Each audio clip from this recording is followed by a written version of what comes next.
Mono audio is an accessibility feature that makes sure both ears get the same sound.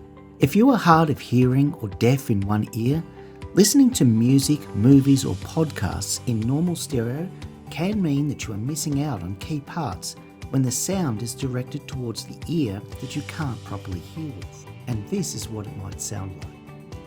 Mono audio overcomes this by ensuring that the same sound is sent to both speakers. So if you're listening with your headset, both ears get the same sound. In this video, we'll show you how to activate this feature in your phone. So to activate this feature, first go to Settings, look for Accessibility Features,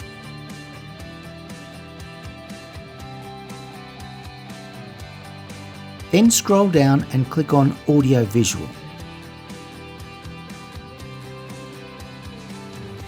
And this is where you will see the mono audio option.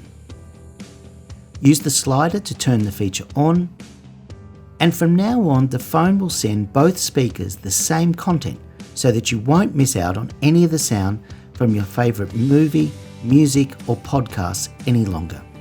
If you found this video helpful, please don't forget to subscribe to our channel or leave a comment below.